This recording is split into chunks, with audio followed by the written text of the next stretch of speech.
Dear Tita El, hindi ko akalaing magsisimula ang love story ko sa isang tumpok ng maruruming labada.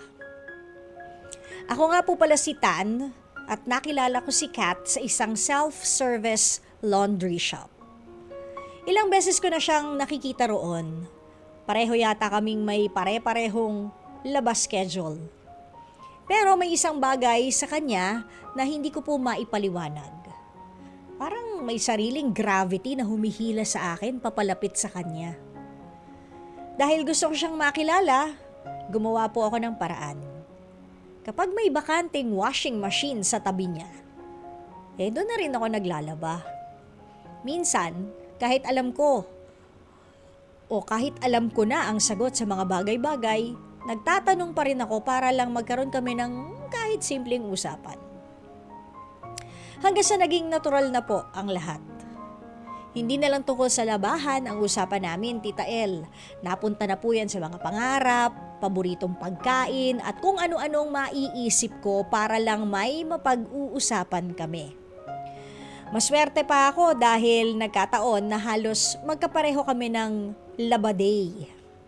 Pero kapag hindi kami nagtapat ng oras, para bang may kulang sa araw ko.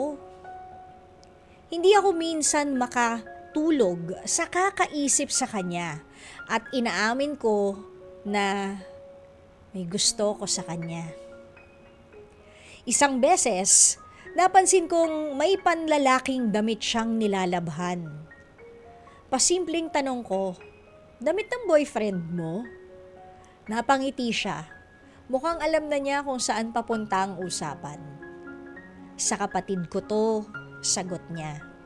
Sabay baling ng tingin sa spin cycle ng washing machine. Doon na nagsimula ang harapan kong pagpapapansin sa kanya.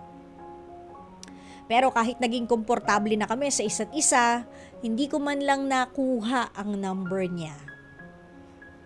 At dumating nga ang araw, Tita El, na bigla na lang siyang nawala. Opo, Tita El, hindi ko na siya nakita sa laundry shop.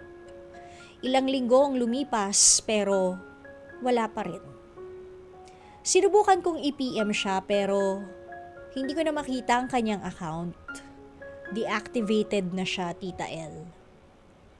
Dahil hindi po ako mapakali, nagtanong ako sa bantay ng laundry shop. Kuya, yung madalas kong kasabay dito, hindi ko na siya nakikita. Yung payat na maputi, mahilig sa Fabcon na kulay pink. Si Ma'am Kat, sagot niya. Tila alam na agad kung sino ang tinutukoy ko. Lumipat na kasi sila ng kondo eh. Doon ko nalaman na hindi lang siya basta suki ng laundry shop. Pamangkin pala siya ng may-ari. At sa wakas, doon ko rin nakuha ang contact niya. Muli kaming nag-usap. At doon na talaga nagsimula ang totoong dates namin. Hindi na lang sa tabi ng mga umaandar na washing machine, kundi sa mga coffee shop, parke, at kung saan-saan pa, Tita El. Mas lumalim ang pagkakakilala namin sa isa't isa. Isa sa mga natuklasan ko ay parehas kaming business-minded. Masaya balikan ang simula ng relasyon namin. Kung paano ang isang simpleng laundry shop ang naging tulay para kami po ay magkakilala. Kaya siguro hindi na rin nakakapagtaka na ngayon, matapos ang ilang taon, ito rin ang negosyo na pinaplano namin. Isang laundry shop at may water refilling station pa. At sa negosyo at buhay mag-asawa, alam kong hindi maiiwasan ng gusot at mantsa. Pero umaasa ako na tulad ng labada namin noon, lahat ng problemang darating ay kaya naming linisin ng magkasama. Nagmamahal, Tan ng Pasig City. Alam mo Tan, dun sa sinasabi mong sa buhay mag-asawa, alam mong hindi maiiwasan yung gusot at mantsa.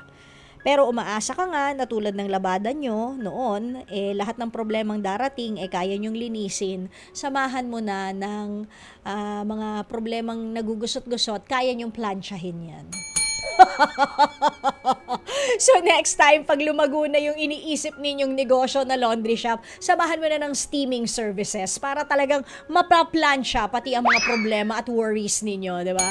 But then again, nakakatuwa yung yung storya ninyo, 'di ba? Yung love story niyo na hindi lang basta kumbaga hindi siya nag-end sa hindi na kayo nagkita, pero nag-blossom pa, 'di ba?